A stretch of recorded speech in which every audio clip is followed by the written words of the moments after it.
keep doing the same thing over and over and expect a different result. That's called insanity.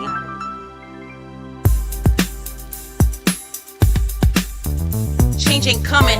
Tell the people change is here. We taking what is ours. We ain't never scared. We gonna fight for our rights. Ain't no backing out. The Bahamas loving how we got this real blackout. Taking our country back, not living so hopeless. Vote for Lincoln Bain, our Bohemian Moses. A real leader coming with the vision and the plans. Let's take a stand. Every Bohemian woman, child, and man. The people can't be crying and hurting and jobless. Don't be fooled. Y'all know the parties that cause this. Vote for COI for changing the office. We fighting for our rights and our natural resources. The people can't be crying and hurting and jobless. Don't be fooled. Y'all know the parties that cause this. Vote for COI for the change in the office. We fighting for our rights for our natural resources. Yeah. Stand up and make a change. Yeah. For Bohemians everywhere. We gonna make a change. Change is here. We gotta quit with tradition and let's go forward with a mission to build a better Bahamas for all the children that live in. They sell our country and land and give it to all the foreigners. Keep Bohemians suppressed because they think we're not good enough. So we're making a stand, throw up a fist with a hand. Stand united as one nation under the sun. We the people fighting for the new Bahamas. We bring the facts, but they wanna bring the drama. They can go and put a sign on every corner, but the cry of the people will be louder. Stand up and make a change. For Bohemians everywhere.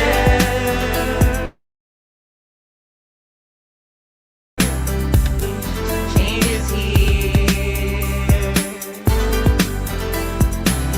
Stand up and make a change. For Bohemians everywhere. We gonna make a change. Change is here.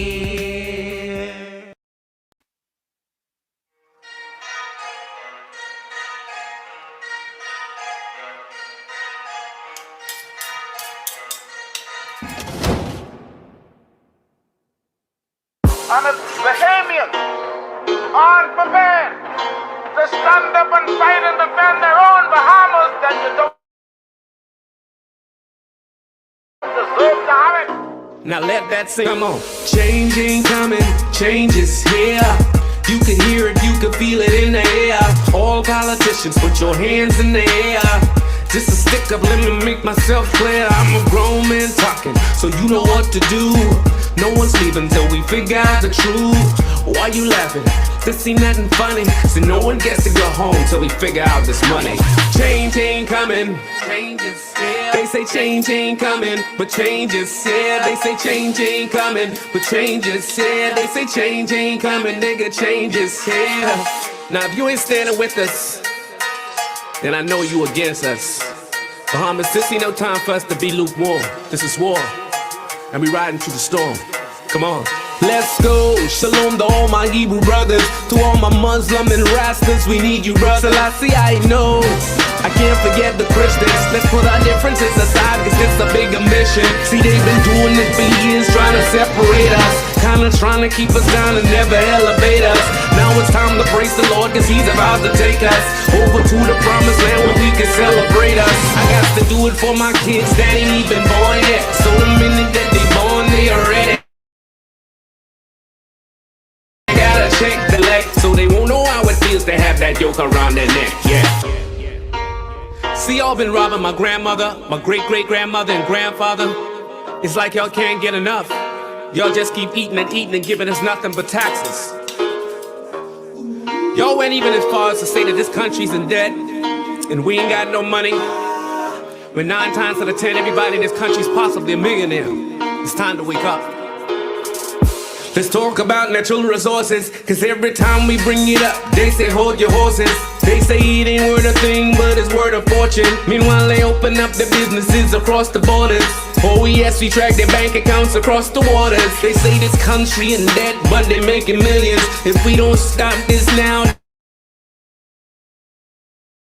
they be up to get the feeling. We gotta cut a movie on these dirty villains. On this Lincoln Bain and his team came with information. It's like everything changed, everything went quiet. It's like so much facts and they can't deny it. They'd rather keep their mouths shut before they start a riot. Now look how they tryna just steal the oil. They don't wanna share with none of y'all.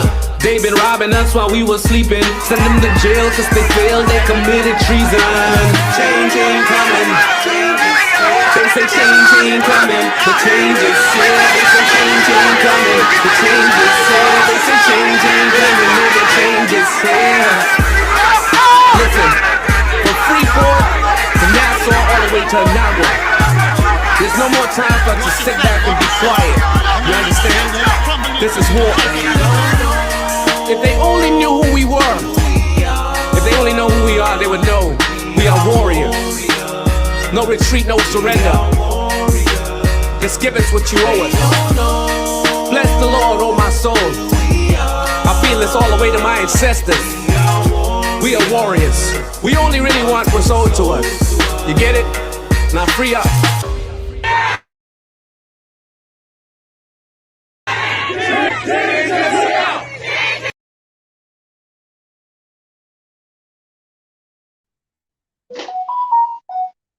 Good evening, Bahamas, and welcome to another edition of the Coalition of Independence Weekend Review and our national address. We want to thank all of you for tuning in like you always do. It is always a pleasure to have you with us. You know what to do when you get on here. Please share right away so that we can get the message out. We can get the real message of what's going on in this country out to the Bahamian people. Let's get this word out. Let's find out what's really going on in our country, what's really going on in the world of business, in the world of politics, what's really happening in this country. We promise to keep you up to date. We promise to challenge the government on everything. We want to welcome all of you. I see many of you are here.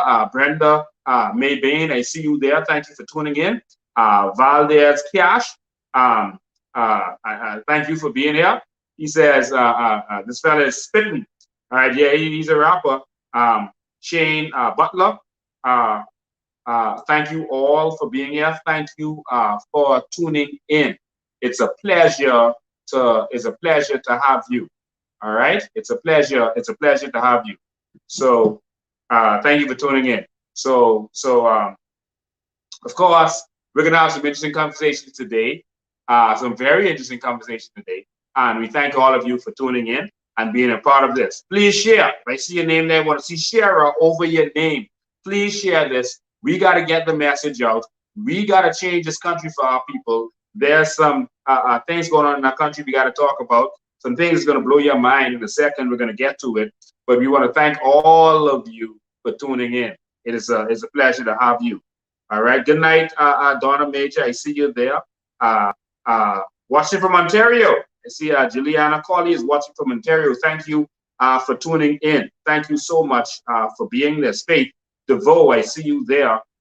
Good night. It's a pleasure. Welcome to this war that we have to save our country. So first of all, I want to congratulate the people of Freetown who last week had their elections to form their branch. We want to congratulate all of you. They have their officers. Freetown, congratulations. They have their chairman, the secretary, the treasurer, everything. And they turned out in full force. I think they were the biggest crew so far. They turned out in full force and they came out and they had their elections and they voted to form the first Coalition of Independence branch in the constituency of Freetown. And so we want to thank you and welcome all of you in to the fight to save our country. Welcome to all of you. So yes, that's our Freetown crew that you're seeing right there. Welcome, Freetown. Welcome. You are here not because someone wants to be an MP, not because someone wants to be prime minister, not because an organization wants to be the government. You are here to fight to put Bahamians first. That's what this is all about. You are here to fight for Bahamians to benefit from their natural resources. That's what this is all about. So thank you. Continue to send up your shares and your likes so that Facebook can know that the video is important and they know to share it. All right. And you continue to share the video.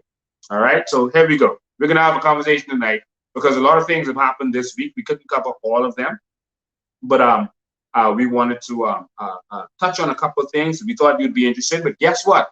Tonight is a very special night, because you're going to be allowed to call in at any time and contribute ask questions of your coalition organization. You're going to be able to reach out if there's things you have questions about.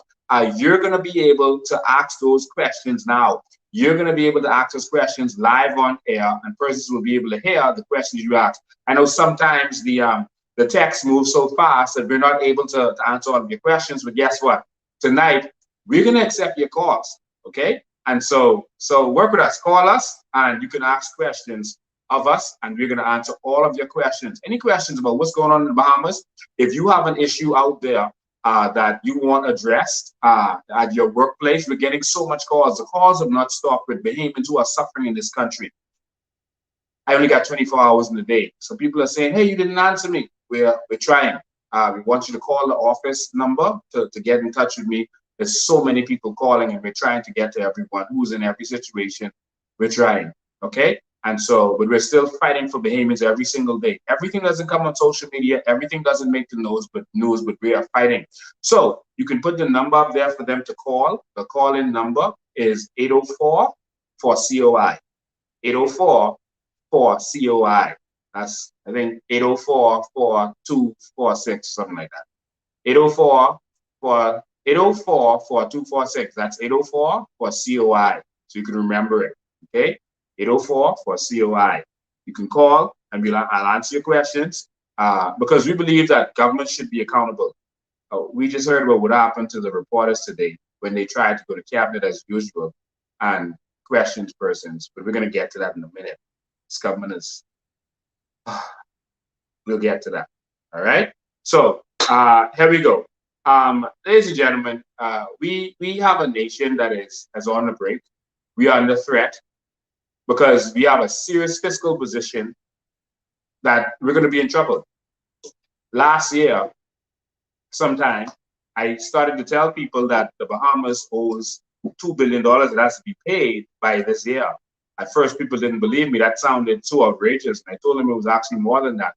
And they didn't believe me until it started coming on the news. But everything that I say comes to pass. I don't say anything unless I know it as a fact. And so you can trust what the COI tells you. And so now we are faced with what they were trying to deny or ignore, that we are in a serious fiscal position in this country.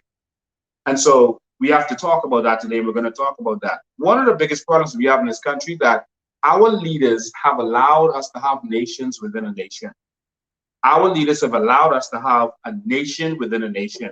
And this is a serious problem that we've been having. We've had nations within our nations. I'll give you examples of that. And so, Bahamians, you've never even been second class. You've not even been in the class. You've not even been included in your country. We've had nations within nations. Grand Bahama is an example of that. Grand Bahama is a nation within a nation. They run their own country. They're in their own world. They do what they want to do, and no one is interested. And I'll get back to that in a second when we talk about the investors in Grand Bahama that the Prime Minister is talking about. The Dubai investors. I told you that they were in talks with these Dubai people, and we're about to have a fire sale for Bahamas. Okay? And so Grand Bahama is an example of a nation within a nation. The Haitian villages are an example, the shanty towns of nations within a nation. They have their own world. The mud and pigeon pea was that way for a very long time. There are people who can come and build and do whatever they want, build houses, and no one can question them. And the court even ordered that you can't touch them right now. And so imagine a Bahamian trying that. Well, we're about to find out. We're going to touch on that later too. All right? And so they're able to come and have their own nation within our nation. We have been pushed out. Everyone can come and do what they want. I remember I worked in Paradise Island when Atlantis was open as a police officer, and it's like they had their own world. They had their own country. They didn't answer to anybody. Atlantis has its own money. They have their own card that when you get the key card, you spend that money around Atlantis. They have their own world. All right? They put up the road signs on Paradise Island. They maintain the roads, etc. They have their own world. All right? They can come and kick people off the beach when they want to. They have their own world, their own nation within our nation. This is one of the problems. The Chinese are doing the same thing. They have their own nation within our nation. They have their own secret bank that's going on around here. They're buying up all of our buildings. They have their own world that they're part of that you don't even know about right in our own nation. The only people who don't seem to have any part of this nation is Bahamians, and that is why we're here. And that is why we're doing what we're doing. That is why we fight this fight. All right. And we got to spread this message. We got to fight for this country. Okay. And so we are living in a nation where we're excluded. I was speaking of the Chinese. Our government has now gone to a place where they don't even want to talk to the reporters. And if they talk to you, they're going to talk to you on their terms. This is a serious problem for me because the media is a part of government. They are the fourth estate. They are a part of government. They are there to make sure that the government is accountable to the people. And so no media house should be blocked out by the government. The media went to the office of the Prime Minister today because that's where they moved cabinet, and they were blocked and told that you are not going to participate. You're not going to question these cabinet ministers. Remember when we complained about the treatment administered to the media? Now look at us. They're not even getting access to cabinet. This cannot happen in the country. Can you imagine this? Let me show you something. Imagine that you're an employer, which we are. We're the employer, and these government officials work for us. We pay their salaries. They work for the people. Never forget that. Imagine that you can't see your employee. Imagine that. Imagine you own a business and you can't see your employee. You can't come in that business to question your employees. Imagine that. Does that even make sense? Does that add up?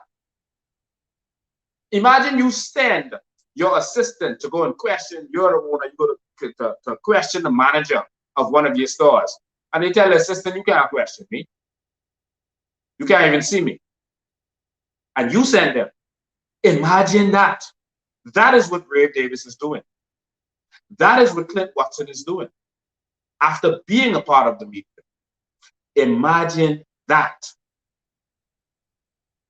I can't imagine that. I can't imagine that. Imagine having to send questions to your employees ahead of time before you talk to them. That is what Clint Watson told the media. We'll let you all, come and question them when you make your appointment, but you got to send your questions ahead of time. Clint, that is completely out of order. It is out of order, and it is wrong. That cannot be tolerated in any democracy. In democracies, the people who are the servants of the people, we call them leaders in this country, but they're leading the government, not leading us. They're leading the government operations. They work for us. Like a manager is a leader in a company, but he ain't an owner. He's a leader. He's not the owner. If I own a company, you're not my leader. You are the leader of that branch. You are a manager. You are a leader there, but you're not my leader. Philip Brave Davis, you are not my leader. Minister, you are not my leader. You lead in your capacity where you work, and that is in the office of the Prime Minister. That is in the cabinet. That is wherever you have operations, but you don't lead me. I know that sounds strange and it's hard to get used to, but politicians are supposed to answer to the people. Do you see what the Prime Minister of England is going through right now? They're questioning and grilling him. Do you see it? Do you see what Kevin Trudeau is going through right now, the Prime Minister of Canada? He gave some contracts out to some people who are related to him. It isn't even against the law because they're not like wife or children. They're like brother and mother. And let me tell you something. The Parliament's called a select committee. They have the same Westminster system as us. They have the same exact system as us. You see the reason they didn't want Lincoln being in the coalition of independents in the House of Assembly, why they fought and spent millions and fought us, is because they knew that I know the power of every member of Parliament, that a member of Parliament can call a select committee and bring the Prime Minister to sit down and answer questions. They know I know the power of Parliament, but they couldn't form any BS select committees and get over on us. Let me show you what the Prime Minister of Canada is going through, what Donald Trump went through, what Bill Clinton went through. Because yes, you are president, but you are not a god. You must answer to the people. Watch Kevin Trudeau. Show them this video.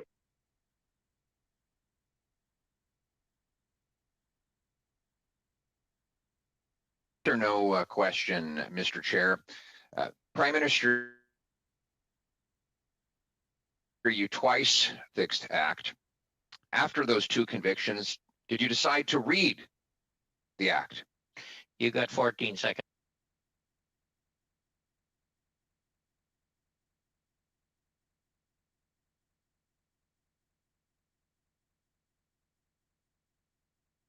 Come on. I know we can do it. I know we can do it. Get the video on there.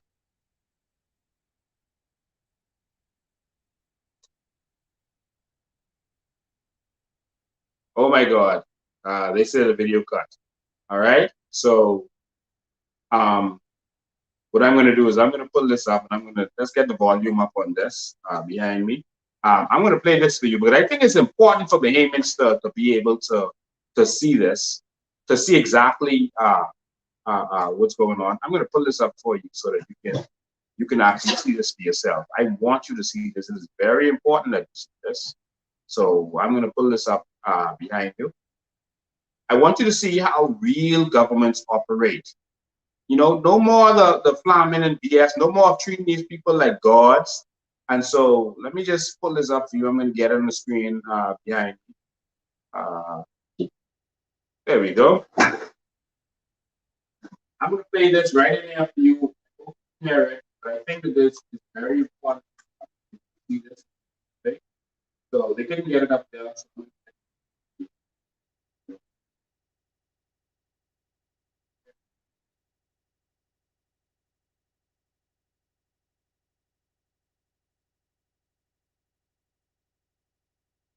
okay, this is volume up.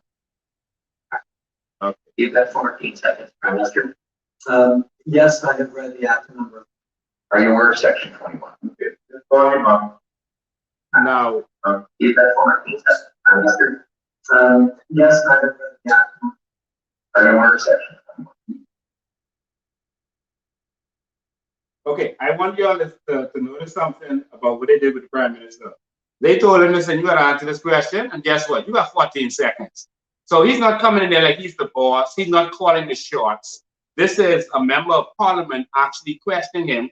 There's a select committee. Someone is in front, you know, someone is chairing it. One of the members of parliament is chairing it, but there's a select committee, and he's not the boss in there. He's not telling them what to do. He's not telling them, give me my questions in advance. He is sitting down, and he is acting like an employee. This is the Prime Minister of one of the most powerful countries in the world, the one where you all get all your loans, the one who our government gets their loans from, the country. Watch this. Yes, since I've read the act. What does it say? Pull it up for you, but if you have it in front of you, Well, it says a public office holder, which you are one, shall recuse himself or herself from any discussion, decision, debate, or vote in any matter in which, respect of which he or she would be in a conflict of interest. Now, what you've admitted today is not just that you were in a conflict of interest, but that you consciously recognized in your May cabinet meeting that such a conflict might exist. That it didn't just slide by your desk, that you were consciously aware that there was an inappropriate link to your family that would put you in a conflict. Why did you, at that moment, not call the ethics commissioner and recuse yourself? that is simply not true. The issue of advancing issues for amendment, by the way, the ethics commissioner, I think, looking into this right now and fully trust his judgment on determining it. But at the same time, my concern around accusing myself is a question around perception. Because I know full well that this Canada Summer Students Grant was not going to directly benefit my mother or my brother. Your 16 seconds are up. Your 16 seconds are up. I'm going to ask you again, because nobody believes you when you say you don't know how much money your family's got from the wheat group. You had a month to look into that. You knew you were going to testify here. Again, how much money total have your brother, mother, and spouse received from this organization? How much? That information has been shared by all. Well, then tell me what it is. My How mother much? has, Just the dollar figure. throughout her life, The dollar figure, Prime Minister. and is How proud much? of the work that she's done, and I'm proud of her. How much? I'm looking for a dollar figure. We can get that number for you if you like. It's been out in the media. It's been in the media, you don't know it? I don't have it in front of me. You don't know how much your family has received from this organization, which you tried to get $500 million, really? Can I answer this for you? I'm waiting. You haven't done an answer so far. Let's make this the first one. My mother has worked as an advocate, The dollar figure, Prime Minister. speaker for many good organizations across the country. Mr. Prime Minister, you are in, you No, you can't rely on a question. it's time to support her because she does her own work. And I'm Point of order.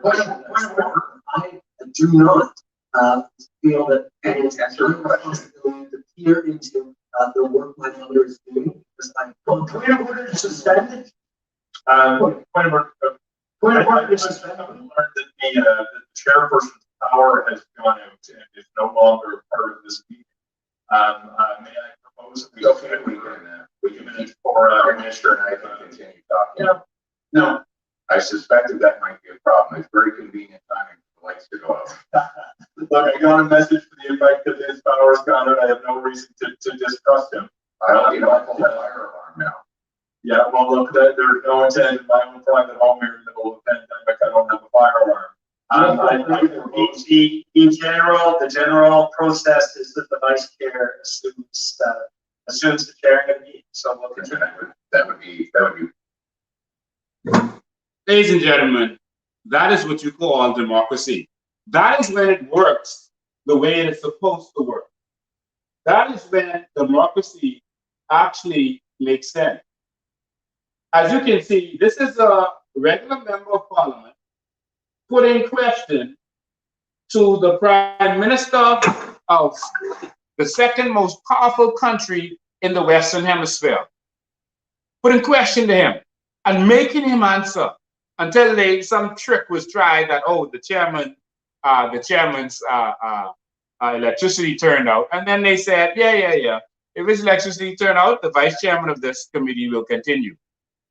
Every member of parliament can form a committee, any member of parliament, and they can question the government, not just the Public Accounts Committee. Any member of parliament can call for a committee and question the government of what is going on. All of them know it. All of them know exactly what the powers are, but none of them practice it because they're all in it together. They're all in it together. And this is what we have to end in this country. This is what needs to stop right away. All right? And so, ladies and gentlemen, listening to this, we need a new Bahamas where we act first world, where we stop acting like a banana republic. This is what the only thing that's going to take us out. When we have politicians telling our media, hey, you can't talk to us, shut up, get lost, A is A, B is B, or I'm going to hire someone because I see the mistake minutes made by insulting the media. So let's hire a media person to come and be our crony, and let's get him. Let's get him to do the dirty work for us so we don't look as bad. And so that is what now they're doing, and that's what they're getting Clip Watson to do. And so now we're going to see this play out for the next couple of years of Clip Watson doing the dirty work and pretending that it has nothing to do with the leader. We need to stop acting like slaves, and we need to stand up as Bahamians in this country, and that's why we're getting left out. That's why we're getting left out. I'm going to pull up an act for you. Well, I'm not going to pull it up just to save time. The Local Government Act. The Local Government Act. All right? Go and read it for yourself. Local Government Act. In that act, it actually says it gives power to the local government. They just had elections. It gives power to the local government. But guess what it says? They have power over Bahamians only. Foreigners, they don't have power over. They have power with licensing as it relates to Bahamians. But they don't have power as it relates to anyone who's not a Bahamian citizen.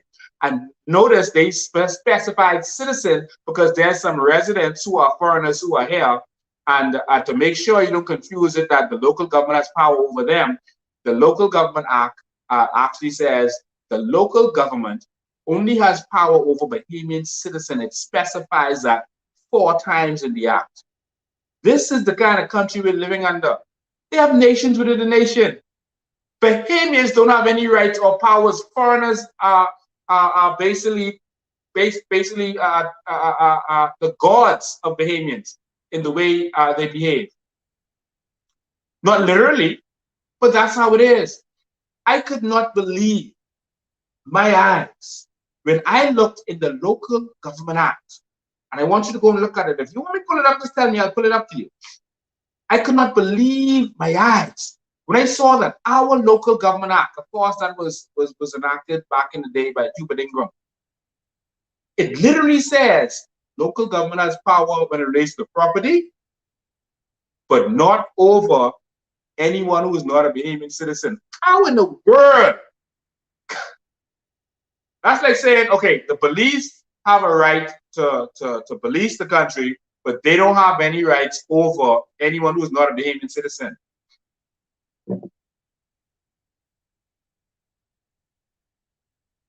This is not your country.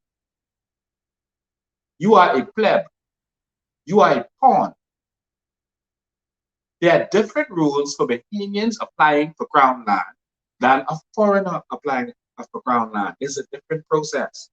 I want you all, that's your homework, but read the Local Government Act, and when we come back next week, I want you to talk about it. Remember, you can call us at any time. If you have any questions, if anything you want to say, if you disagree with anything I want to say, trolls are always welcome. You can call us at any time.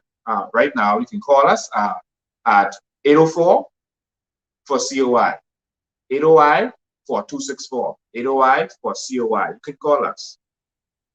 This is what we're living through in this country. I want you to see that.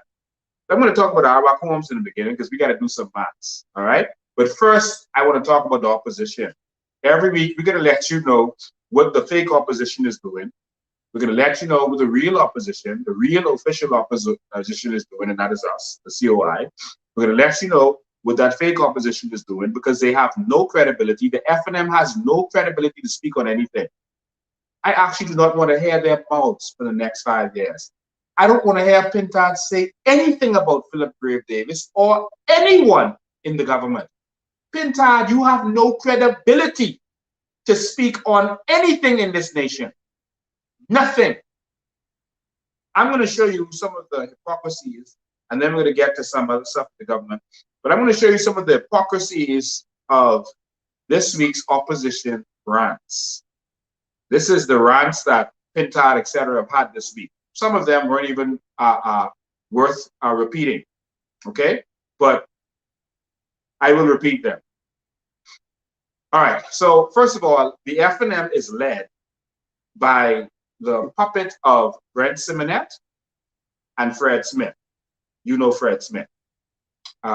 He is the one who funds Michael Pintard. He's a part of his crew, and he is in place. Michael Pintard will be Prime Minister for Fred Smith, and Michael Pintard will do his bidding. Also of Brent Simonette and the oligarchs. All right? That is what's going to happen. That is reality. Everything I say, see it come to pass. Brent Simonette is who endorsed Brent Simonette. Brent Simonette endorsed Michael Pintard. He has never endorsed anyone before. You never saw him endorse anyone. Not Ingram, not Minnis, no one, not Tommy Turnquest. He's never endorsed anyone. This time he said, listen, I need you all FNMs to vote for my puppet so that I can continue to be wealthy, that my children can continue to rape and rob this nation. That is what we are living with. And Fred Smith, Michael Pintard was a part of his group. And you remember all of the stories that happened, you know, with Save the Beethoven book. But I'm not here to talk negative and bring up other stuff. But what I'm here to do is show you what's really going on because we promise you to do that. And it's related to their public record. And so Michael Pintard is a puppet of these, okay? And so Michael Pintard this week slammed commercial banks for fleecing Bahamians while giving less and less service. Michael Pintard slammed, this is the report this week, slammed commercial banks. Show them, please. He slammed commercial banks while giving less and for fleecing people while giving less and less service. All right, that's Michael Pintard this week. Now, I don't know what makes him think that all of a sudden, since September 16, 2021, the bank started fleecing the people. I don't know where Michael Pintard gets this from. While you were in government, Michael Pintard, the banks were doing the exact same thing. They didn't just start fleecing the people. They were doing it while you were in government and you said nothing. You couldn't open your mouth. But right now, in their PR meetings at the FNM, they're trying to find stuff they said that the people relate to. So they said, let's talk about the banks. They're sitting in their meetings plotting this out. And they said, let's talk about the banks, because a lot of people don't like how they're charging all these fees and doing all this stuff. And so they said, let's talk about that and see if we can get the people on our side. Listen, these cheap shots won't work for you, Michael Pintard and the FNM. And that's because you have no credibility. There's nothing that you can say now that you did not have a chance to do while you were government. You were one of Minister Cronies at the time. You were on his lap. You traveled with him everywhere. Of course, you may try to distance yourself now because you wanted to be leader and you didn't want people to associate you with him, but you were his lapdog. And so the banks were fleecing the people under y'all, and people were complaining, and y'all didn't care about the people. So we need you to sit down and shut up, Michael Pintard, before I tell them what your last name actually means. It is not positive meaning. Someone go Google the meaning of Pintard. French name. Ladies and gentlemen, if Michael Pintard wants to speak out against the banks, he needs to start with the bank of his puppet master. And that's Brent Simonet and other oligarchs. They own banks. First start, Michael Pintard, by speaking about the fleecing that has been happening by the bank that charges a lot of interest on the Bahamian people. Let's start there, Michael Pintard.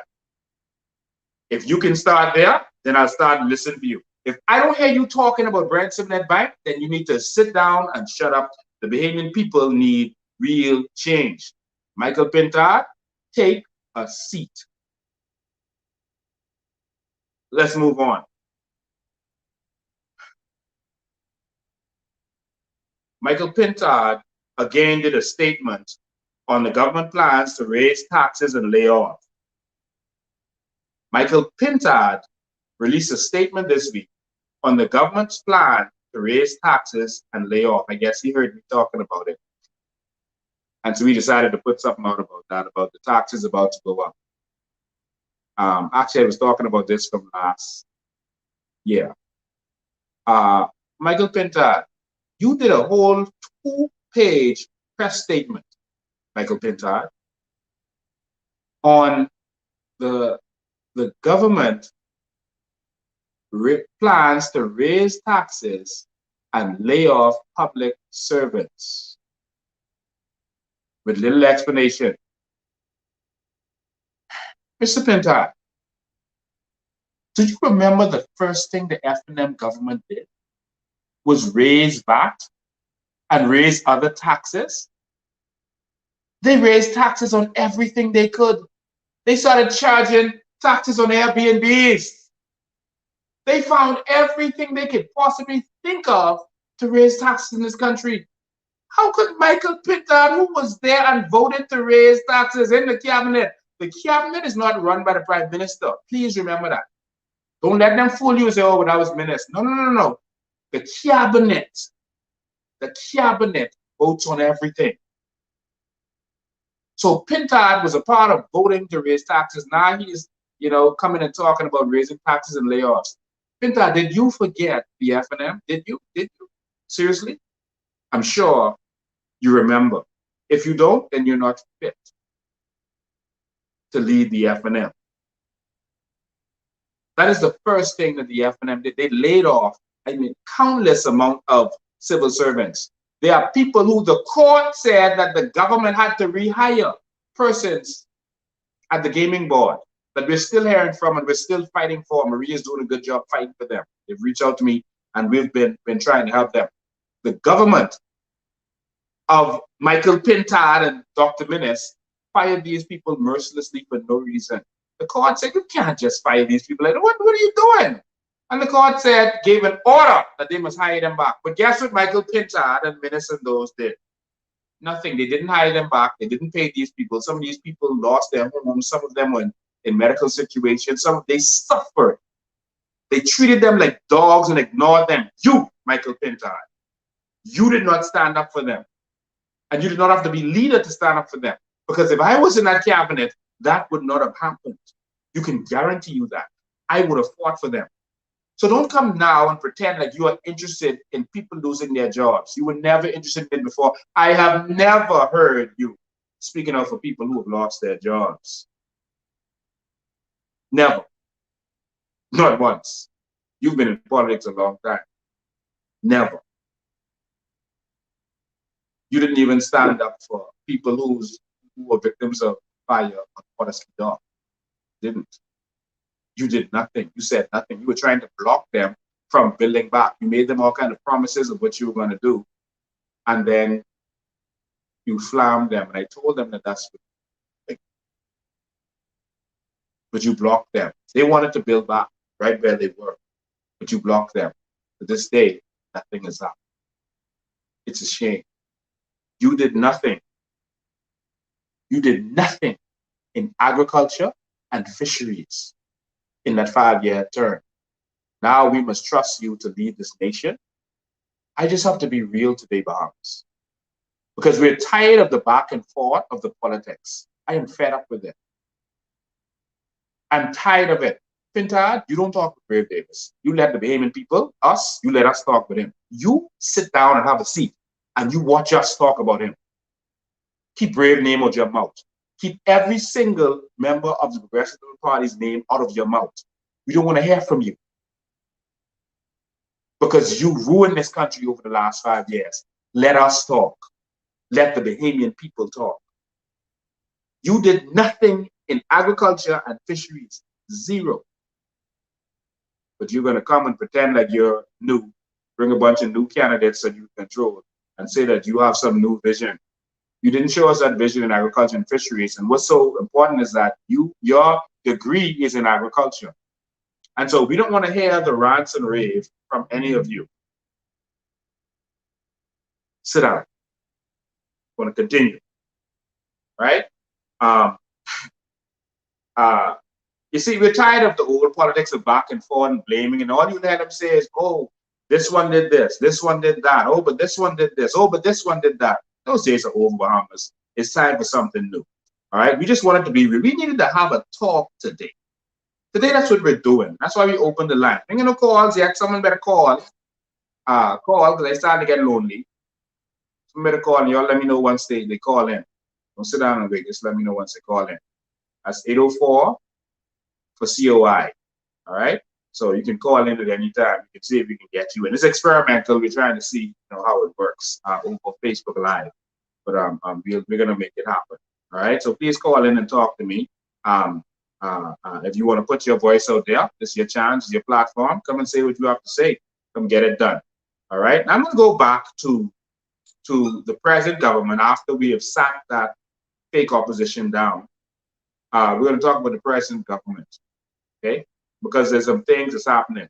There's always good and bad in everything. There's a couple of neat things the government did when they came into power, reduce the stringent COVID rules and that kind of stuff. And we appreciate them for that. Thank you. But you didn't give us nothing. You just brought it down, a little bit. There's still, the rules out there, which we understand. But that's all that has been done so far. But I want to touch on something again. Arawak Homes developed the neighborhood I grew up in, Pinewood Gardens.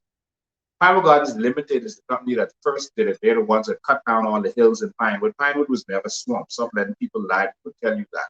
I did a whole documentary on it. You can go and watch it on GameandEvolution.com under the Land Pirates video. Pinewood was never swamp. It was hills. It was a hilly area just like Garden Hills. And the same person who originally started developing Garden Hills and cut down some of the hills to make money, Mr. Petrie, Simonettes, etc. There was the persons who originally developed Pinewood, started cutting it down. They realized they cut it too low, and they said, you know what, we better abandon this. All right. They were supposed to cut the hills down and then sell the flat land for properties, and that would be great because they made all the money from the quarry. So when they first developed properties in Pinewood was like $3,000, $3,000 plus, and all you had to do was pay $18 a month. Show them those pictures that we had put on Facebook recently. But $18 a week is all you had to pay. $18 a week to get a property in Pinewood Gardens. They sold us this dream. They sold our parents, our single mothers at the time. Because, you know, back then, you know, daddies, they were players. They were all over the place having a bunch of children in different families. Back then, Bahamian men are good, decent, respectable men now. But back then, you know, a lot of single mothers bought homes. They wanted to get out of the Camp Road area. They wanted to get out of mommy's house in Baintown, and they wanted to move to a different area. And so Pinewood was sold to us as something, as a new quality subdivision. That's how it was sold to us. Like we were moving up, like the Jeffersons, moving on up to the south side. And so when the next summer came and the rains came, that's when they were really disappointed. That's when the people realized what was happening. Yeah, they started selling in the winter when it wasn't really rainy. All right, like now, the winter, we have dry winters, and that's how they're selling the property now. I'll get back to that in a minute.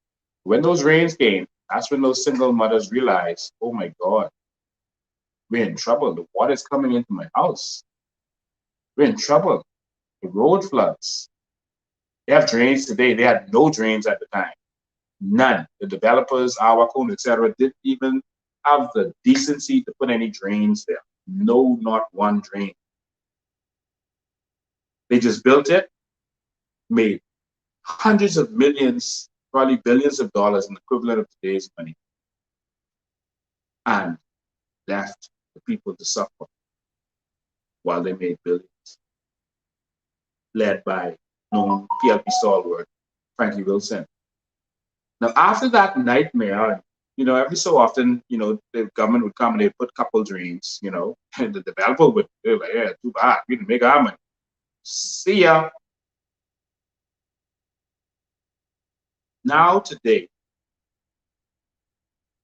the New Day government has just been in for 4 months. Just 4 months for us. And immediately, the first thing they did is a PPP, a public-private partnership with Arawak Homes to build houses. So this mortgage thing that they're getting people to promote, and people on social media saying, hey, the Davis government is giving you land and property, and we want you to love the Davis government because you're going to get your own home. And some single mothers are going to be in their own home. I lived that dream. I watched my single mother cry. I lived that nightmare, right? And so they are building, the one they're building on 4 islands. So some of the other islands might have a different scenario, which I think will. But I'm talking about Pinewood because that's near and dear to me. They're building the home very near the Pinewood. It's behind the police station, closer to the canals and in an actual swamp. Did you know that there are ponds in Pinewood? When you are heading into Pinewood from the police station, the houses on the right of you are on a pond. You can call that a kind of lake, a miniature lake.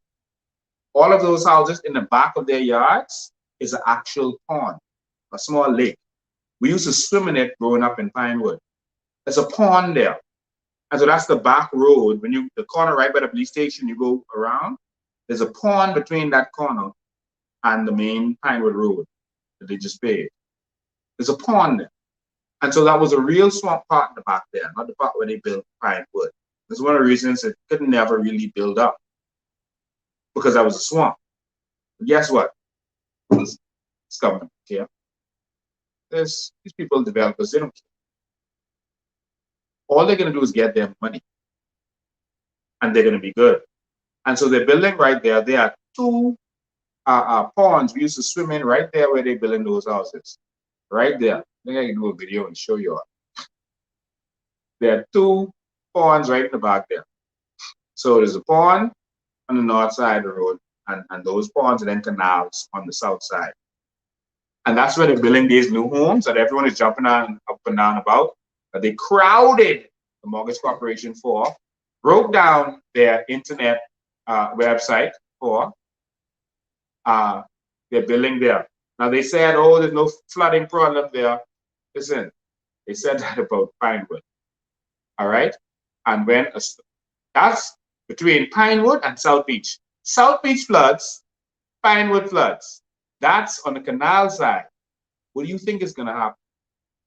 I used to walk those areas as a child.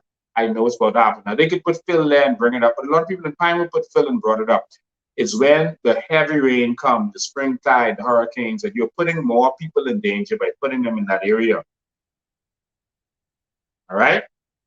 So keep the phone number up there so they can know the call. I see people asking for the number. All right? So that's what's going to happen. They are literally building on a swamp. Now, let's do the math, y'all. Let me show you how serious this government is. So remember I told you all before the election, when you hear that word public-private partnership in the Bahamas, that is robbery. Watch out. I told you to watch out for that word. Whenever you see that word, that is legal robbery. So now Arawak Homes gets to get all the contract. The government owns the land from East Street all the way to Sea Breeze, from the police station down to South Beach by the pools. The government owns all that land. That is hundreds and hundreds and hundreds of acres of land in the back there. All the canals are. That's a wilderness. Go on Google Earth or Google Maps and look at it. It's a huge wilderness in the back there. And so they got to get free money. So in the past, what governments would do with their corruption was they would do a housing program, and then they would, get the contractors to build, and they would take $5,000 of contractors with the reputation is. Okay? And so they would, give the shingles money or whatever they call it. Right? But $5,000 contractor, and that would go to them under the table. Now they found a way where they don't have to do that anymore. They can just do a public-private partnership, turn the situation over to Arawak Homes, their own PLP company. Now there's FNM who have shares in it too, but it's run by the PLP, Frankie Wilson and his son, Franny. And so now you give Arawak Homes a contract, and they will now hire other contractors, and they'll try to make sure they get their PLP contractors straight. But they will hire the subcontractors. Arawak Homes is not going to build not one house. They're going to hire the fellas, and they're going to pay them what they want to pay them and keep the rest. So let's say, I'm just calling numbers. These aren't the real numbers. Let's say the house costs $50,000 to build. It's not the real number. All right? $50,000 what the contractor charges. Let's say they charge you $150,000 for that house. So now you're going to pay $150,000. Arawak Homes take $100,000. The contractor takes his $50,000, and Arawak Homes is straight. Now they can share the money with their political people. That's how corruption works. Mr. Bain, we have our first call in. Okay, I'm going to get to the numbers on that in a minute. Let's take this call. Go ahead. Hello? How are you?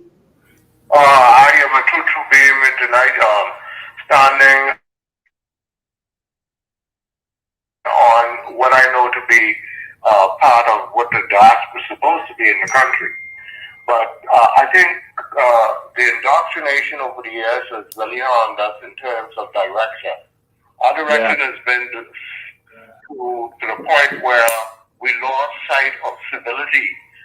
We may speak bad about English, but we have to remember Markle Pine, trained a lot of civilians locally, and then we have to remember World War II. When we can go to that, and standing on each island with mom and pop stores, where they had packing and they had sent their goods to market, and they would get their fair share in order to grow another crop. There have been local hotels and rooms available like Bermuda. You have a room so you could be in the tourist business, actually getting that money. That was changed in '67 when everybody wanted the lump sum of money, and that includes Finland. Unfortunately, when he first started, it was all right. I respect Savannah Fox the most in all of this scenario, and my cousin Carlton Francis. I admonish you that indoctrination has come to us to the point where these people are looking for something that they already own. They're not giving them anything. Whereas Davis cannot give the public treasury money. They give it to them because that's they're entitled to whatever benefit. Don't be selling a dream to people when economically it's not viable for the long stretch. Only a deeper hole or build, like you say, in a swamp. I admonish you to continue and carry on. I've been in ropes and through the trenches myself. But thank you, man. Thank you. I appreciate it. Get to the I next appreciate level, every word you say. That's the only thing I can say. Truth to power. We're talking in Canada, we need unity. Can you say the last part again? Okay, I think we lost him. Thank you for your call. We appreciate it. Don't be shy, guys. You're on there. You can call. Let's spend the evening together. We need to talk, man. We need to have a talk. We need to have a serious heart-to-heart talk, and that's what we're doing today. We're having a serious heart-to-heart talk. And so that's what we're going to do.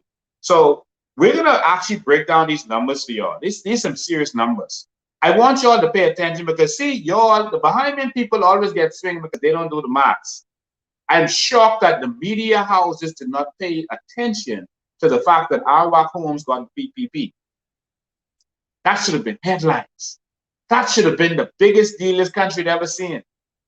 I can guarantee you, if Wild Ministers in power, if Brent Simonet had gotten a deal like that, listen, they would have shut this country down. But it has already begun, and no one is saying anything. They're making you feel like you're getting something. Now, let me show you what's going on here. Let me show you what's going on. They said the houses are going to be from 150,000 to 180,000. Now, pay close attention. So 150,000 to 180,000. I think more of them are going to be, because 150 is like the house nobody want. I show them the options. You can show them the options on there. The 150,000 to 180,000. So most of the people are going to, have to get the ones that cost 180,000. So that's a small one. 861 square feet. That's really small. That's a 2-bedroom, 2-bath. But that is really small. That's like cramped. All right. And then they have the Model B, which is 1,202 square feet. So that's a little better. And so that's what you're going to pay more. So probably around 180,000.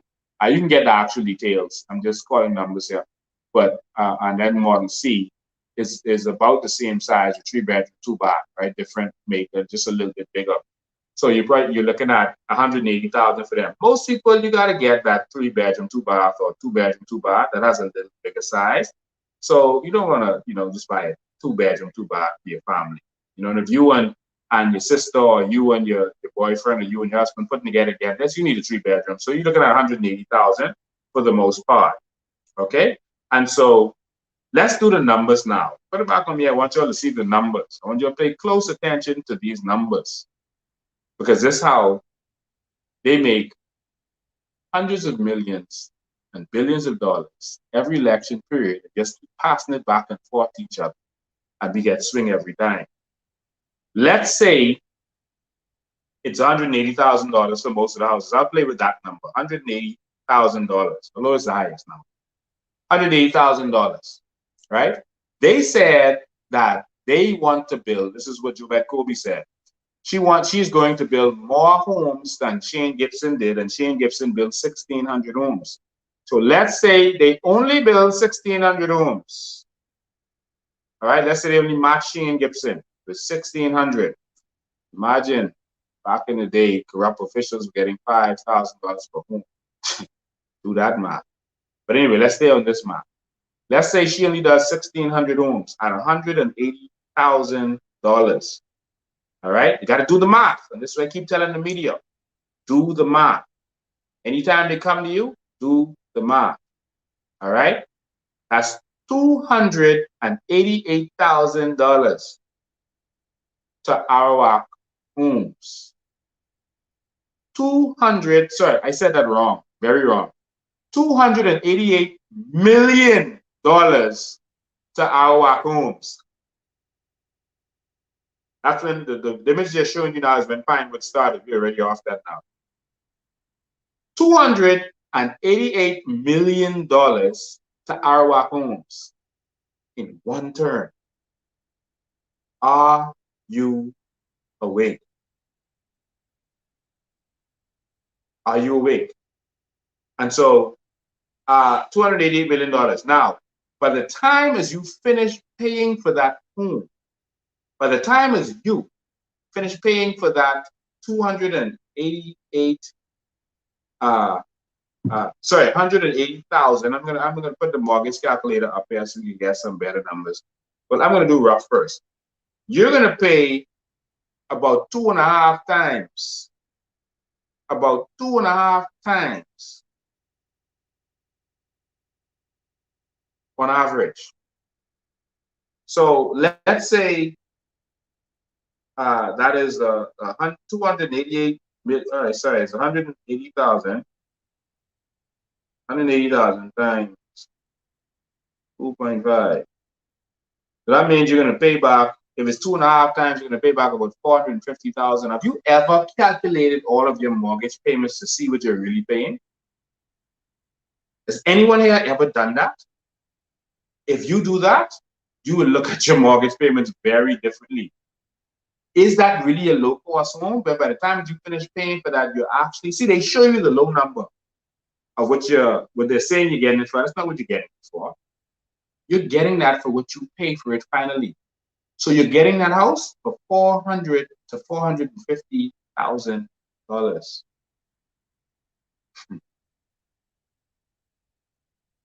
$400,000, $350,000, depending.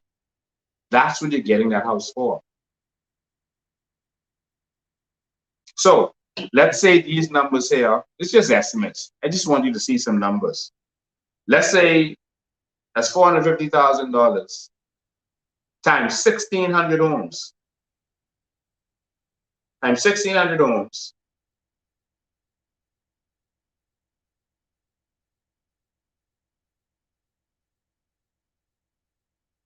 That's $720 million.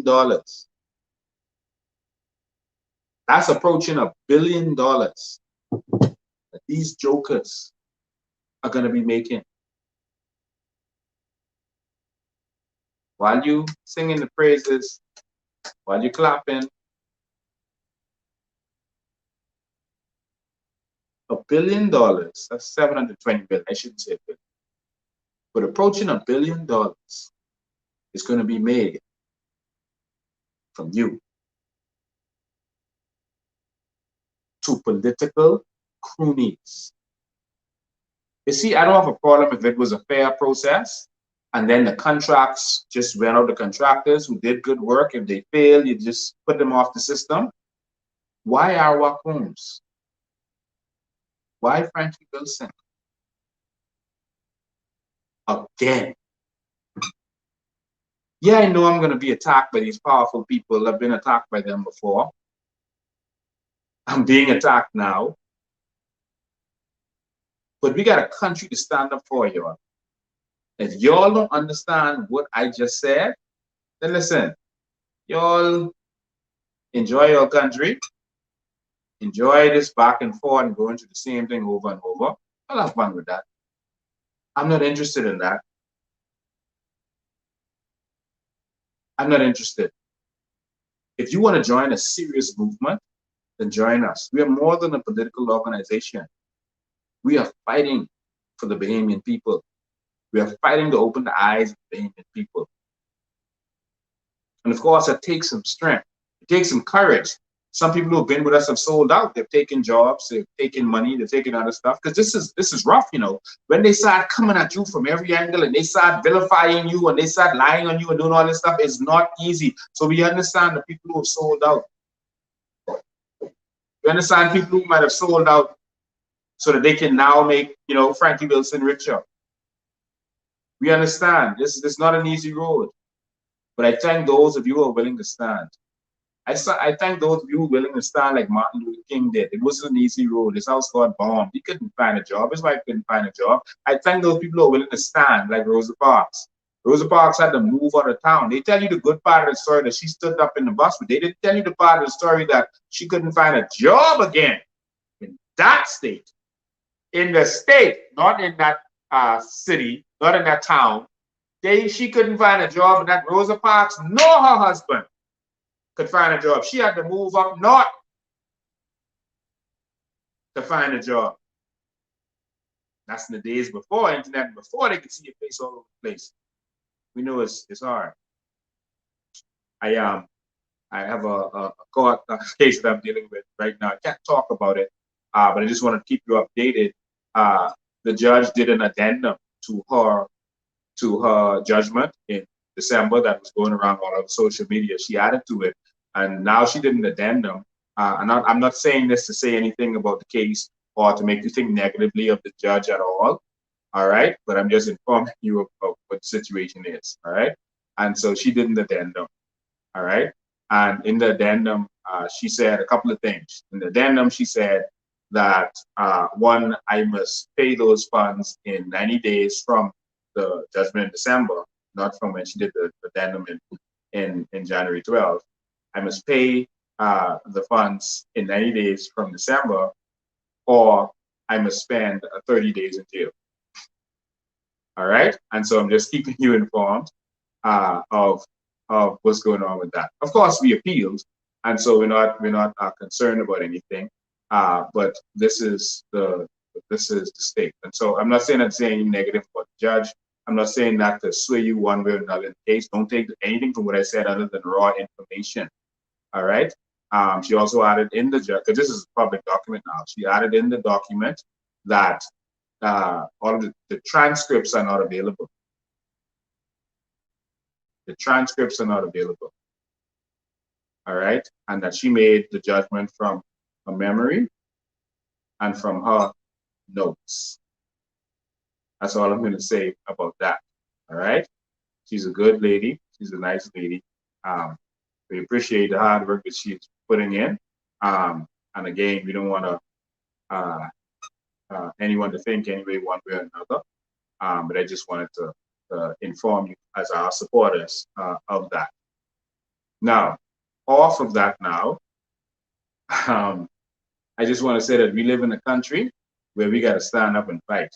And that when you stand up and fight, you're going to be in some situations. So I'm finished with that. I said to you from last year that they were going to try, that there was some plot that politicians was trying to go after me, that they were trying some plot. Remember I said this to you last year.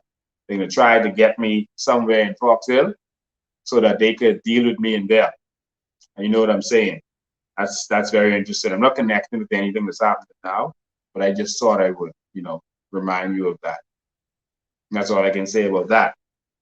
We got to stand up and fight. We got to stand up and do what's right in this country.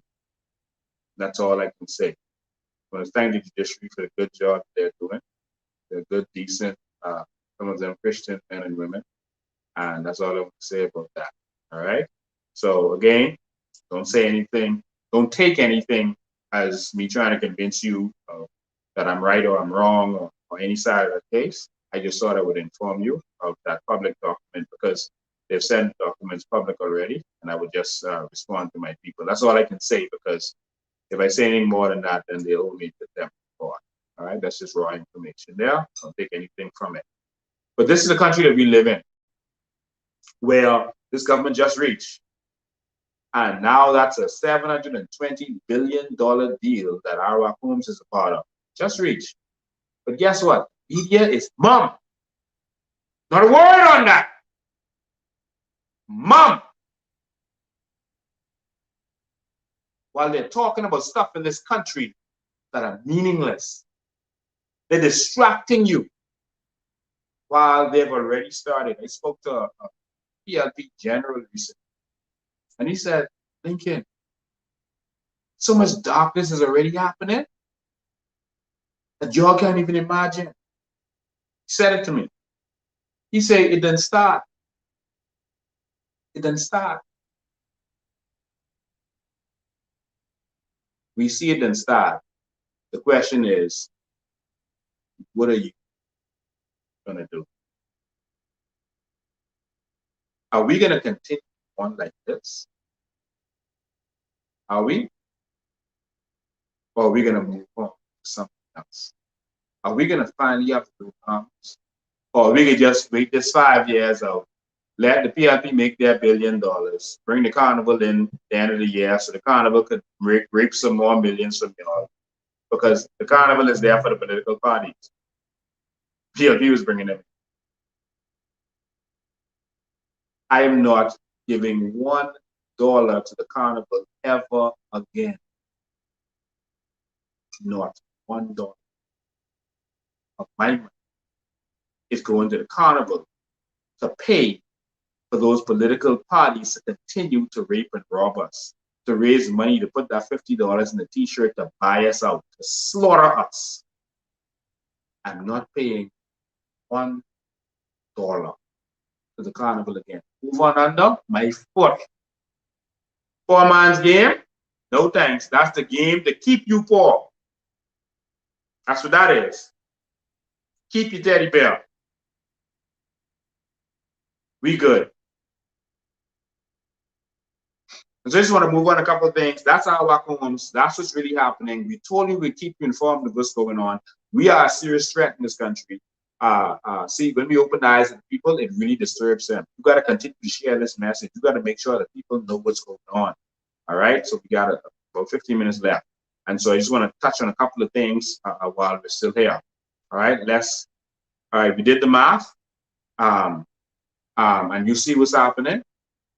They calling it a housing program. They're making you think they're doing something good, but they are really raping and robbing this country.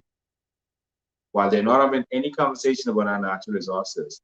They can make their billions. Why should they empower you? Arawak Home's going to split some of that money with their party. The other party is going to say, well, you know, if you're doing it, you better give us some. That's how the corruption works in the country. The number man gives to one, you got to give the other one too. It's corruption. So I want to move on very quickly. Another thing that they announced was that the PM, the Prime Minister, made an announcement to the banks, and he said that he wants the banks to open your accounts in 24 hours. Because right now the bank's taking so long to open your accounts. He said he wants them to open your accounts in 24 hours.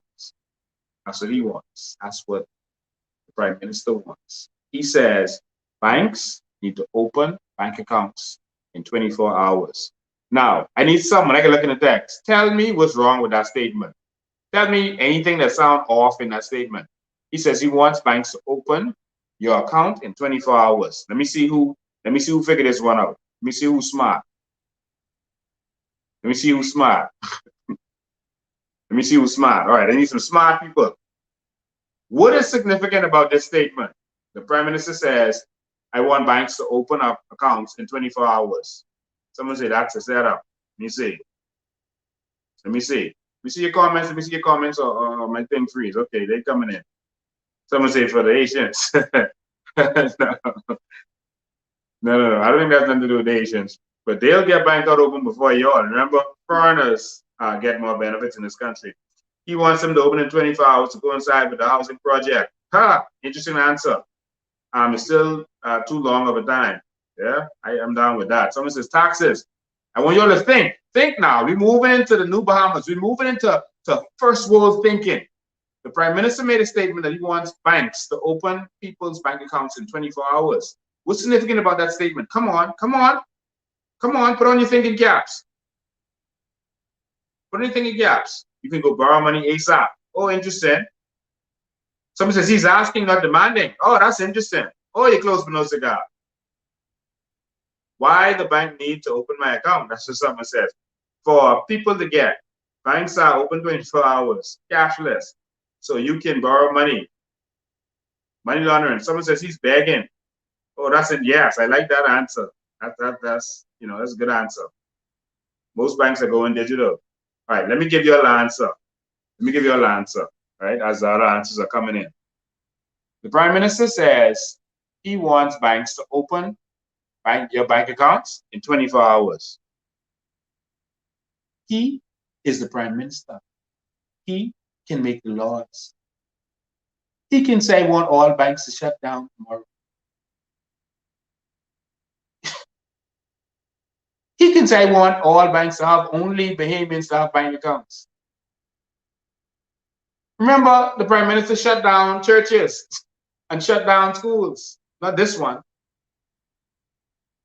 They are just saying stuff to say they said it to make it seem like they're looking out for the people. Or they will go and make a deal with the banks and say, listen, this is what's happening. The bank say, this is what we want to do. Then the politician will say, okay, all right, you're all moving to giving people accounts in 24 hours. Okay, cool. Let me make an announcement with that first so I can look good. The Prime Minister can make a law demanding that they open your bank accounts in 24 hours.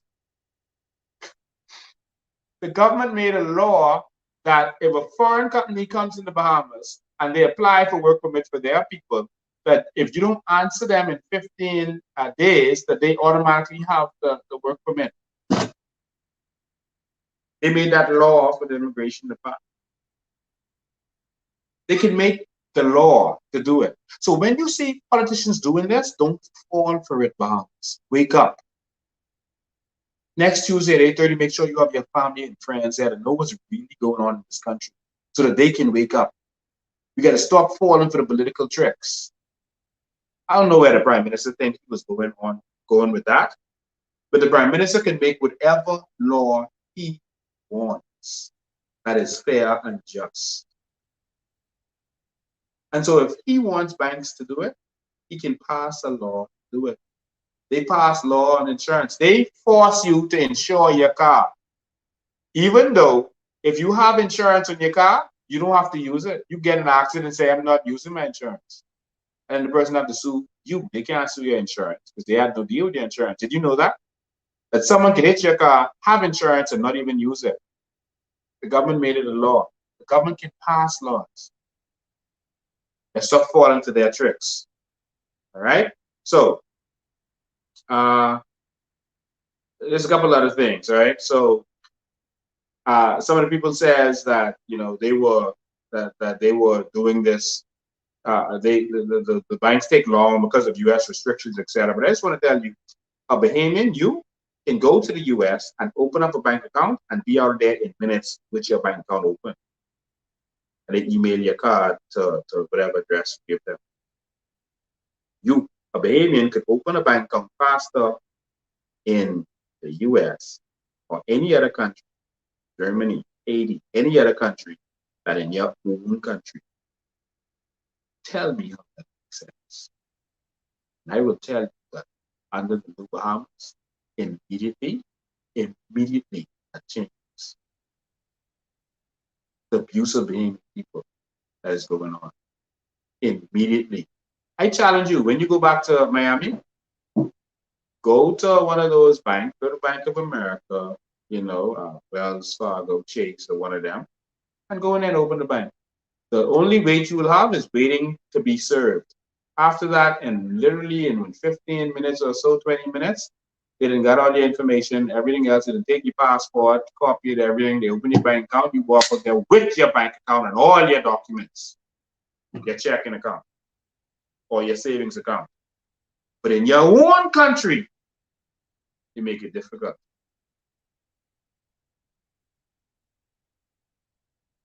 Wake up, Bahamas. Next, just a couple more things we got to touch on. I got 10 more minutes.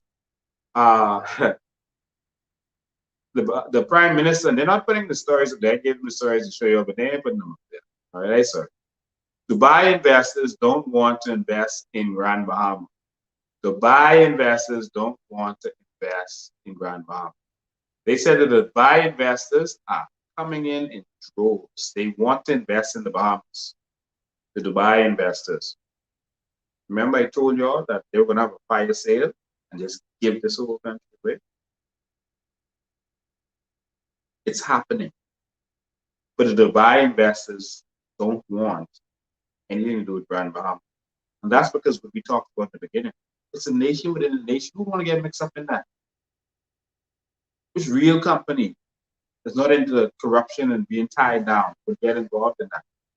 It's a nation within a nation. They don't understand the concept. That doesn't make sense.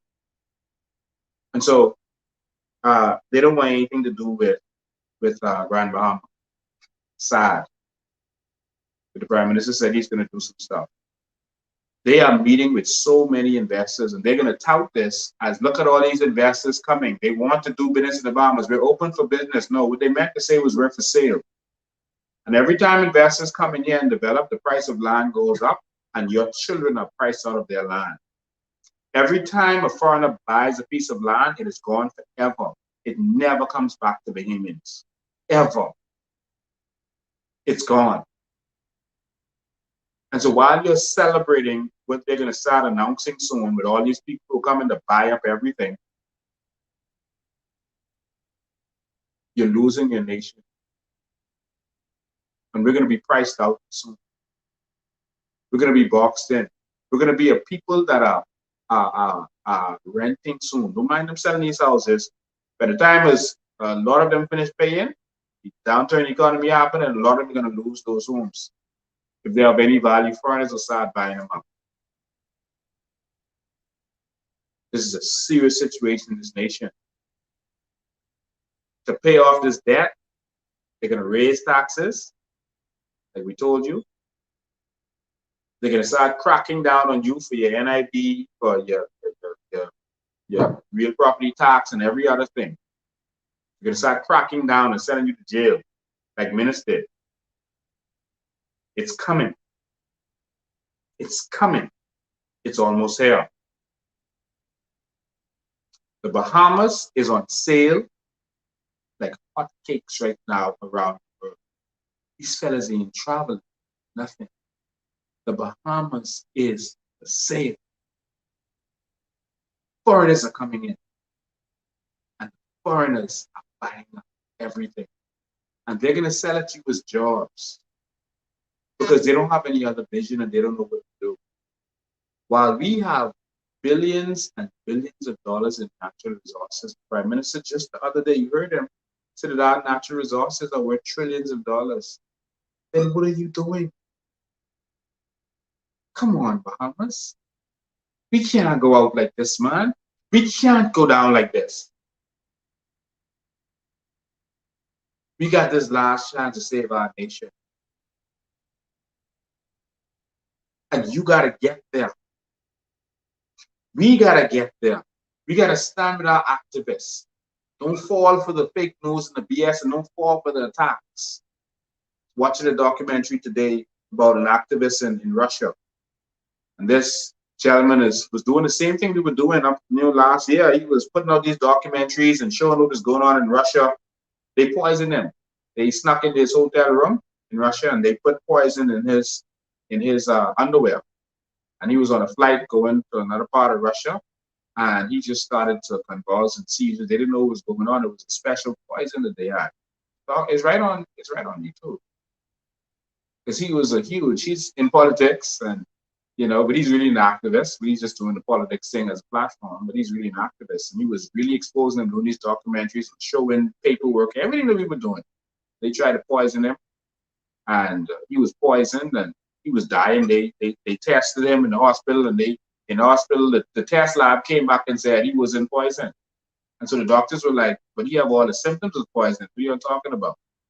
But the test lab came back and said he was in poison. So they started treating him for poison anyway, and it's a good thing they did.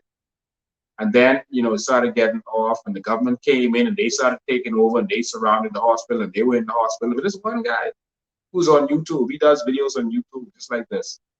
And so the German government, not the German government, a German charity out of Germany said, no, we can't let this guy die because he's standing up and speaking the truth. So they went into Russia and got permission to take him out, and they took him to Germany, and he was in a coma, and he woke up in Germany, and they treated him and got him back to life. And then after he got better, he landed back in Russia, and they arrested him on some trumped up charges, some fake charges, and they sentenced him to jail for almost 3 years on some trumped up charges, just so they could, block him down. And he wasn't even interested in them. He was in court. He knew what was going on. He knew it was fake charges, and that's what they normally do. And so he was just in court blowing kisses to his wife, and he was ignoring everything they were saying and doing. They had him in a glass box because he was standing up for Russia, for the people, that is, and exposing what the government was doing. We need some strong people who are ready to bring that change. And we need some people who are going to stand with them. That's what we need in this country. That's the only way we're going to make it. And so I want you to prepare for this as we come to a close. We don't need to do an hour and a half tonight. As we come to a close.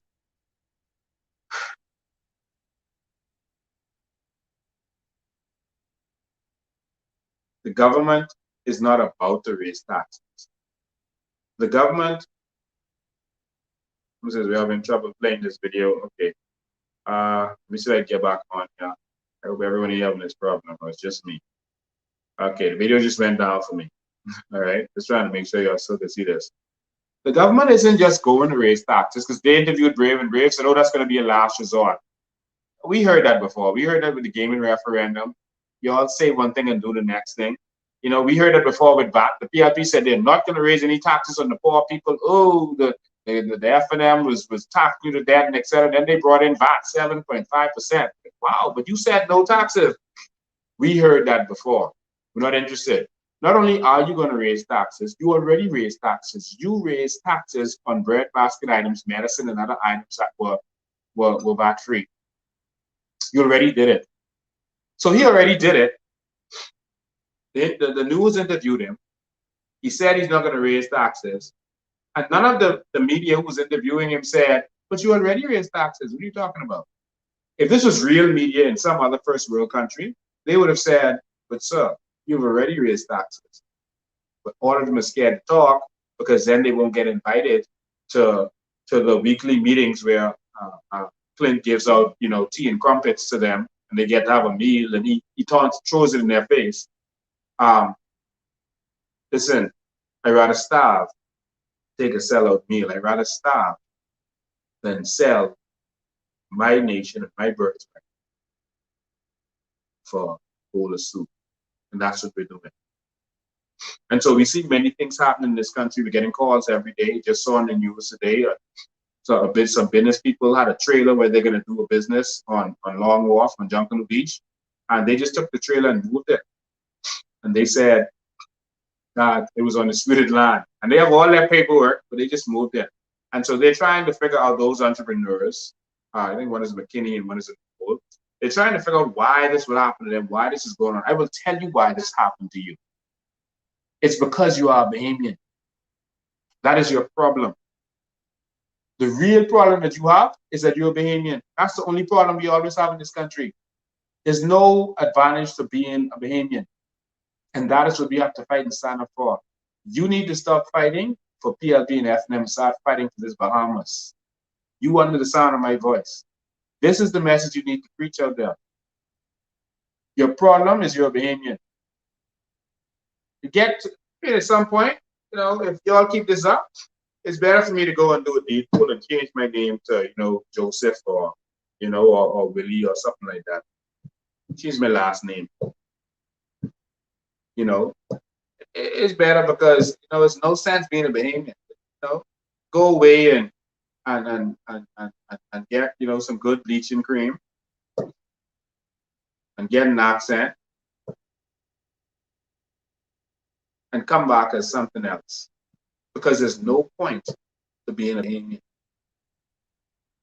go away, live in America for 7 years, get an American passport, apply to be an American, get an American passport and come back and then do business. Your problem is that you are Bahamian. And the Bahamian keeps selling themselves short and selling themselves out. That's your problem. That's the problem in this nation. And when you get it, then we'll have to change. Until then, we will have nothing. You will have nothing. You will continue to have foreigners from the south coming and taking our crown land and building their shanty towns. Foreigners from the north coming, or now Dubai, coming and getting free crown land to build their dream while you get nothing. They tell you we selling dreams. No, they are selling dreams. They're selling dreams to the foreigners though, because that's who's making it in this country. While you get to have a job, we need change bombs. There's so much I need to cover today. I can't cover all of them, but I want to end with this. I think it's time for Bahamians, and we're still going to fight for our crown land. We're doing some establishment now in our party now. Yes, we're officially a party. And then we're going to come back bigger, better, badder, and stronger. We're calling on some strong Bahamians. It's time for us to identify some crown land and just go build on it. Who's with me? It's time for us to identify some crown land and just go there and take it. And dare the government to do anything about it, and then we sue them like the Haitians did.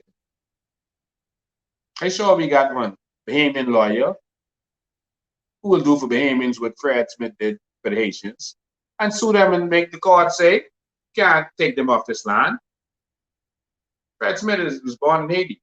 Bahamian too, but he was born in Haiti. That's Pintard's puppet master. So, boy, Pintard get it. I do, oh my God, it's going to happen. This guy could be get it. And Fred Smith is his boss. But ladies and gentlemen, I'm looking for a few good men. We need to find some crown land right here in Nassau and just go start building. Just start building. Y'all serious or y'all joking? If y'all serious, let me know. If you're serious, let me know. I go start doing it anyway.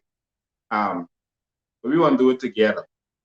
Like how the foreigners, like how the Asians do it. Let's go build some real houses, put some solar panels on there,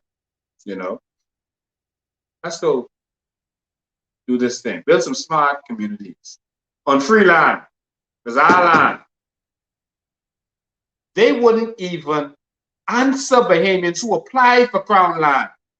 We need to stand up and revolt. When they told Martin Luther King that you couldn't eat in the restaurant, that blacks can't eat in the restaurant, what did he do? He said, okay, we're going to eat in this restaurant and you're going to lock us up. And every time you lock us up and we get bail, we're coming back out, we're going back in the restaurant. Till eventually they had to change it because the whole world started to see what they were doing. And the world saw that they were evil. You can't be the world's police if you're doing this to your own people. You can't call Hitler racist if you're doing the same racism in your country. So eventually Martin Luther King and those people won. When they said that only a foreigner can make salt in India, Mahatma Gandhi said, oh, hell no, let's go to the ocean and let's make some salt. We're ready to build some houses. Since Frankie them to make their 720 billion in the Morgan Corporation of building houses, let's go build our own house, eh? Frankie don't get that money. No one gets that money. Let's get together. Let's get some masons together and carpenters and all. Let's build each other house like how the Haitians do it. The law protecting them. The only people that the law don't protect in this country is us. So, telling you now, get ready, eh? Only serious people apply. If you are a plumber, a mason, carpenter, etc., come help. Let's get together. Let's picture and start building each other one at a time. I know where the line is. I know where the ground line is. Let's start doing this. In fact, there are some smart Bahamians who already started playing catch up. And so I'm really going to join them. And I'm going to sit on my porch, sipping on my Muslim lemonade, you know, the ones with fruit in it, they sell on the side of the road. That's some good stuff. I'm going to sip on my Muslim lemonade on my porch, and there, Brave Davis, to send someone to tell me I can't be in the house. That I can't be on that crown land. Someone say I have two hands. And so if you're ready, you can start this movement. I'm gonna update you when I go live again next Tuesday at 8:30. You can start this movement. We're gonna just go and build. The law must be fair and equal. If the law says you can't break down shanty towns right now, then you can't break down our shanty towns. How about that? They're building all over Abaco. And no one's stopping them. They ain't touching them. So if they don't touch them, but they come and touch you, that means that they are violating your constitutional right, because you cannot be discriminated against because of your place of origin. So you can't say these Haitians could build on our crown land in Andres, on our crown land in Abaco, etc., but the Bahamians can't build on our crown land in Nassau. We're going to do it. And so, listen, if you're interested, send me a text. Well, send a text to the office number. That's the best way, because I get some texts. People start to catch feelings and say, oh, you're going to get contact. Send a text to the office number and let me know your skills. Let me know your skills if you have any. If you don't, it doesn't matter. You just need some real Bahamians who are ready. Going to go out there, plot out this land, and start building peace. You ain't gotta, don't think you need to have all your money now. Build peace. That's how the Asians do it. In fact, in one night they up with 6 houses, they up. You go in certain areas, as Steve McKinney showed the other day, Steve said, his area, all he hear all night is bombing, hammer, nail, hammer, bomb, all night. When he come up, all kind of house built. Out of nowhere.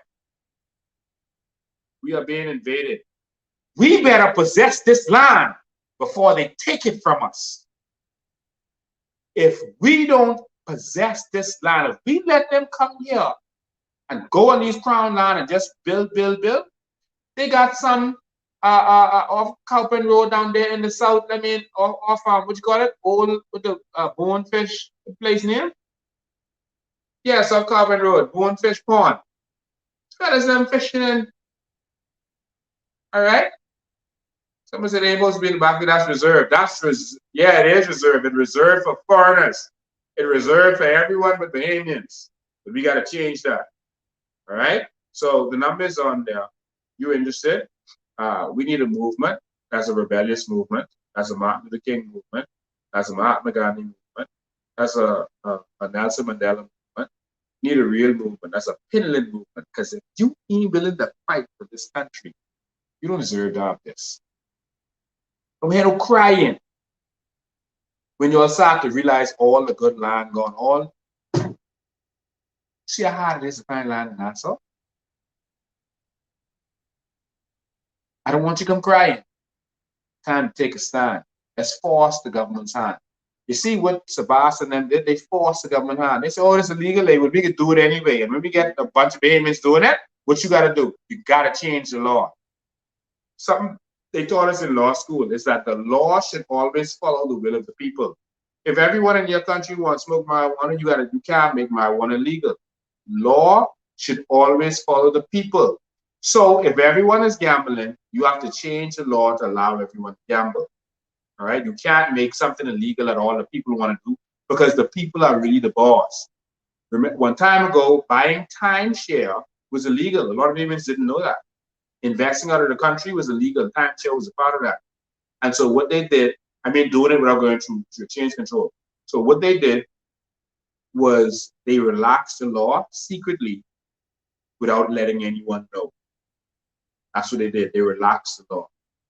And so we got to make a change. So listen, ladies and gentlemen, I don't know about y'all, but it's time to change. We're going to continue with our constituency operations. Elizabeth is coming up soon, and some other places. I'm going to call, Tall Pines is coming up soon, and we got some other places that's coming up very soon. Stay tuned. We're going to be all over the Family Islands. We're going to be everywhere. Trust me, we're going to be everywhere. And so, if you want to be a part of this movement, please come in, sign up. We give full account for everything we do. We're not like the PLP and FNF. If we get 1 cent, we account to the people for that 1 cent. We put our accounting out there that all of our people see at all times what's going on with us. And so we do things differently.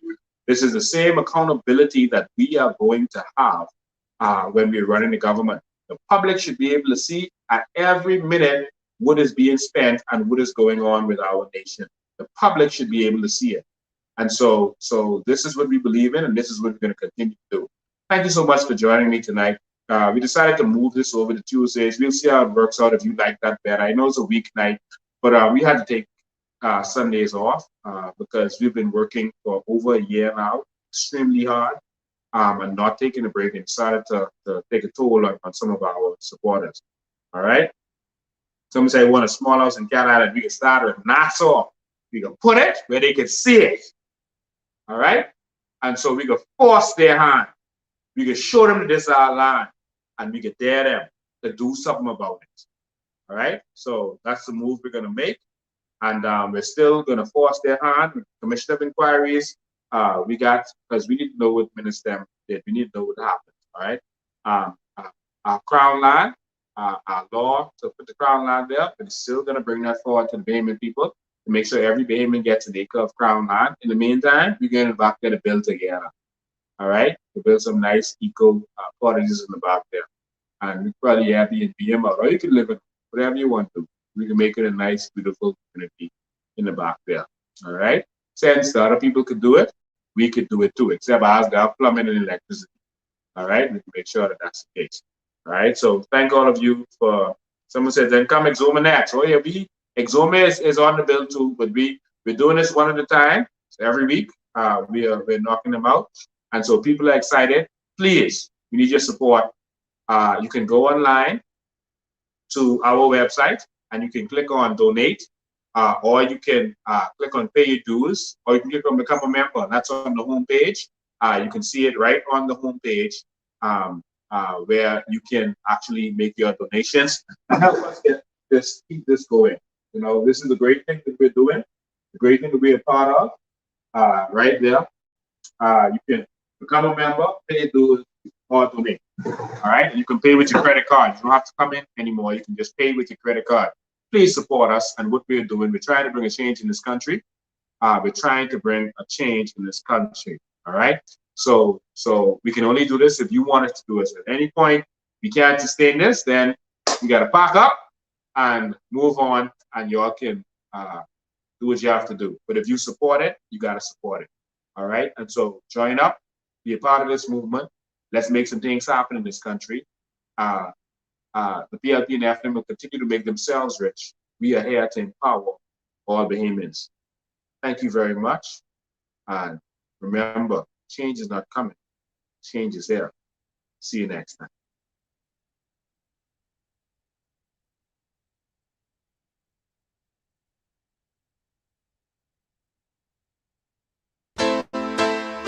We can't keep doing the same thing over and over and expect a different result. That's called insanity.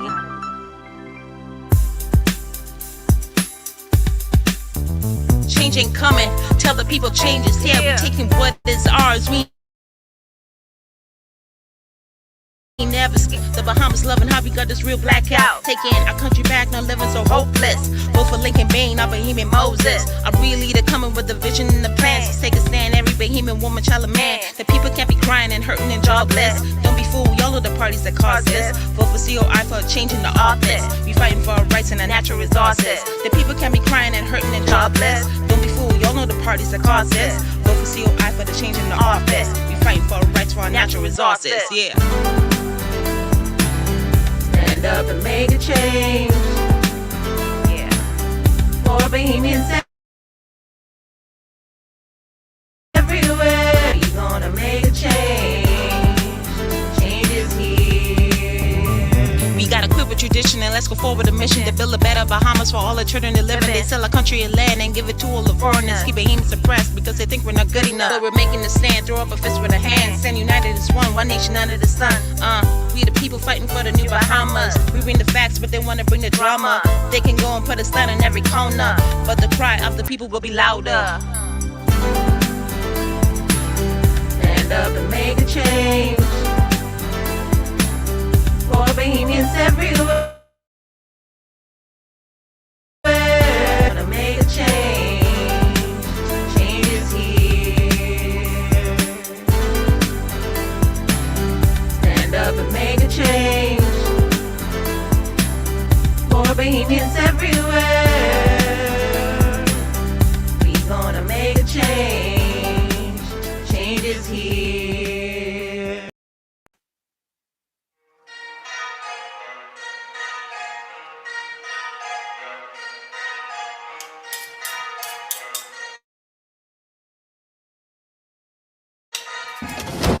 And it's Bahamians unprepared to stand up and fight and defend their own Bahamas, then you don't deserve to have it. Now let that sink in.